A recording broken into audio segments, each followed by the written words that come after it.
BYU ready for the Texas two-step in Austin. Darrell K. Royal Memorial Stadium, and over 100,000 fans await BYU in a showdown with top 10 ranked Texas on Saturday.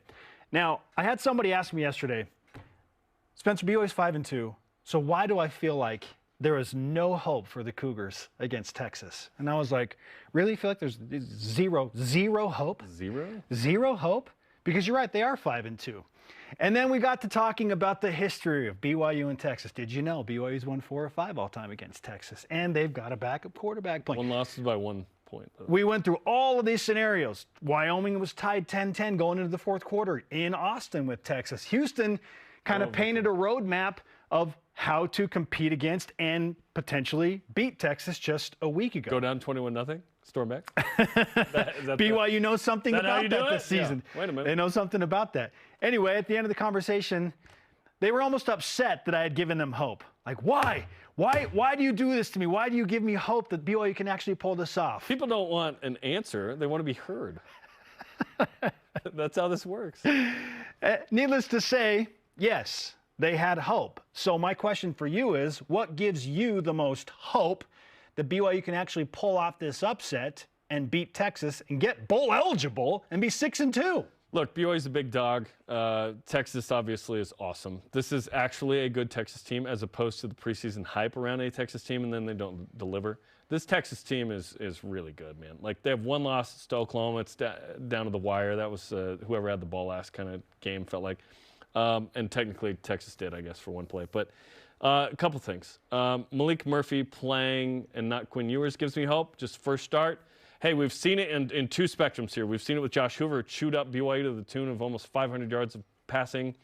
But then we saw Jake Strong last week fumble the ball multiple times in critical situations, turn it over, BYU jumps out 14-0. That is what helped win that game for BYU. Third string versus second string, though. Number 2, a better run game gives me some hope. A healthy Aiden Robbins, perhaps that gives BYU a few more first downs that move the chains, sustain some drives, get into field position where you can kick a field goal, score a touchdown in a place where maybe you wouldn't have. Number 3, BYU being overlooked, always a good thing. Yes. BYU operates well out of that, as we've talked about. Opened as a 20.5-point dog. Last 2 times BYU played a top 7 team with that metric. BYU won those games. 0-9 Oklahoma, 18 Wisconsin, as we've mentioned. And the 4th is that BYU, and this is probably number 1, BYU gets takeaways. Yes. When it does, yep. BYU's offense suddenly scores and is good, right? And that is the formula. Unfortunately, BYU doesn't have a lot of other sort of models to work off of. This is the winning model for BYU. Win the turnover battle. But if they do, and oh, by the way, an experienced quarterback, maybe he turns it over. Who knows? Did BYU learn something from the Josh Hoover experience with TCU that they can use against Malik Murphy? Different quarterbacks, but I mean, first start guy at home, in a big game, ABC, national TV, 2:30 Central, right? Can BYU summon something, Jay Hill dial up something that wasn't TCU and was more like Texas Tech and gives you a chance in the game? Yes. Does BYU have a chance to compete in this game? 100%. Can they win? It's low, but certainly. And there are reasons to be excited. Texas is really good. Like, chances are BYU gets beat and beat by 2 or 3 scores plus. But you're not playing the game 100 times or 10 times. You are playing it once. That's the beauty of it. That is the beauty of it. Therein lies why I have hope, is because it's one game. Yeah. It's one game, and sometimes weird things happen. And how often does BYU get to play truly with an attitude of, well, we have nothing to lose because we are such a heavy underdog? Like, whatever. Like, if Texas beats BYU by 25, it's like, okay, well, you were supposed to do that. That's the expectation. You're playing at home in Austin. You're the number 7 team in the country. You're supposed to beat BYU handily. So if BYU limps out of there, it's like, okay, well, yeah, it's hard to watch, but no one's going to think, well, the season's over. There's really nothing on the line here for BYU other than an opportunity to go win an incredible road game and get to 6 wins. Yeah. Texas's season Nothing to lose, literally. and their hopes at a college football playoff are on the line. Oh, yeah, they lose, they're out of the playoff. They're done. Yeah. Their Big 12 championship hopes, gone. College football playoff hopes, gone. Just done. So everything is on the line for them with the backup quarterback in a game that they are supposed to handily win. So BYU really, mentally speaking, has very little to lose here. And just go out and play loose and run around and be crazy. Maybe we have one of those special scenarios where like BYU basketball did at Gonzaga for 3 years, and like BYU has done in the past at Wisconsin and against Oklahoma. It's like, yeah, let's just go out there and see what happens. It's one game. And you brought up something that I want to bring in Steve Young's voice on this, because there is something to BYU being a heavy underdog and the Cougars playing well. It just typically that BYU plays better when they are a heavy underdog. Yes. In fact, let's listen to the Hall of Famer right now. Playing on the road, especially when you're playing an unfamiliar territory, in an unfamiliar territory against kind of a big name, is where a lot of teams fade. A lot of teams don't come out with what's our best self? You don't see it. They always go home on the plane and like, geez, that was not who we were. That happens a ton. And then here we are going to unfamiliar places, like you just said, Wisconsin. I remember that one vividly. And we're better than maybe we thought we were. And I think that's what's cool about what Kalani's able to do with his team. That was prior to the Kansas game, for context, this year. There's something about BYU being in a big road game that elevates the level of play. And I know it doesn't at times. It doesn't always happen. TCU, It doesn't always happen. Yeah, it can. But to Steve's point, he said, typically you limp out of there and you're like, man, now we were so bad. And that was BYU at TCU, right? Can BYU channel the true underdog, rise above mentality that they have had in several games in the past in these really hostile road environments? They did it at Tennessee. They did it at Wisconsin. They've done it at Texas before. Can they do it at Texas again? So I have some hope there. Yeah. It's one game, and BYU is undefeated when they win the turnover battle. So can BYU win the turnover battle in this one game, have a few things bounce their way, and just make it weird in the fourth quarter? Yeah. Texas is already feeling pressure. That's part of the deal at Texas. You play with pressure constantly. I kind of hate that they need this game to stay in the playoff hunt. If they were undefeated, they could drop a game still. They need it. TCU needed a win. They got it. They showed up. That motivation level's super high. Texas Tech needed a win too. They didn't get it. Well, Texas Tech, not Texas, right? But this Texas team is better than these teams that BYU beat in the past in this situation, and that is one concern. But can BYU compete? Yeah, BYU can compete. Let's go compete and just see what happens. There's literally nothing to lose. If you're 5-3, it's not a big deal. You're supposed to lose by 3 or 4 scores in this game. Why not? But don't do TCU. Don't do at Oregon last year. I don't want that, right? I don't see that. Show up and compete. It could happen, but also BYU could compete, and maybe it's that one time out of X that you win. Make it weird. Come on. Make it weird. Be Arizona State against Washington last week. Only be smart and kick a field goal when you have an opportunity instead of throwing a pick six. Well, good teams win. Topic 2. During Saturday's game, Texas tight end Jaden York was disqualified from the game after being called for spitting on Tyler Batty. Mm-hmm. York then flipped off the crowd as he ran up the tunnel to the locker room. Okay. After the game, Batty also added this. And I just pancaked one of their offensive linemen, laying on top of him. I get up, and this dude just comes out of nowhere, just starts saying all sorts of stuff, and then spits in my face. And then honestly, actually, to end the game as well, their right tackle, 76, did the same thing. After Josh Singh made that tackle, came up, and I was like, hey, man, good game. And he just beep, beep, beep. Okay, that would be Caleb Rogers. Both of these incidences were addressed by Red Raiders head coach Joey McGuire yesterday after practice. Jaden York said he did not do it. I've seen every video, TV copy. I would ask y'all to go back and review the TV copy and see that if there is I think if I spit in your face, there would be a reaction.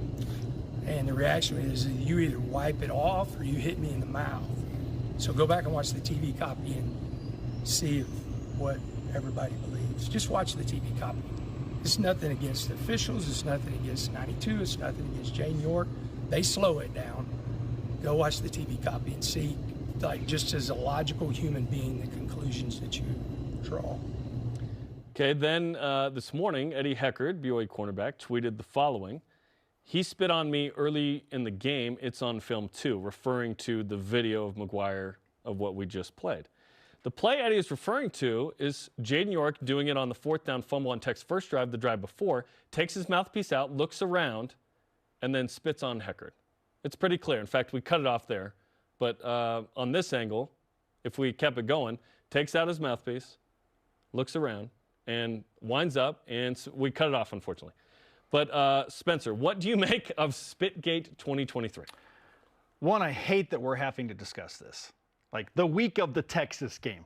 But it is a storyline. Yeah. It's become a thing now because Texas Tech's head coach made it a thing and felt so strongly that he needed to defend his players that now it's, well, Tyler Batty says this and Jaden York and Caleb Rogers say this. Now we're looking at the film and then Eddie Heckard chimes in. And I'm glad Eddie did because now he's like, hey, like Tyler didn't make this up. This was happening. Yeah. I got spit on and that's not okay.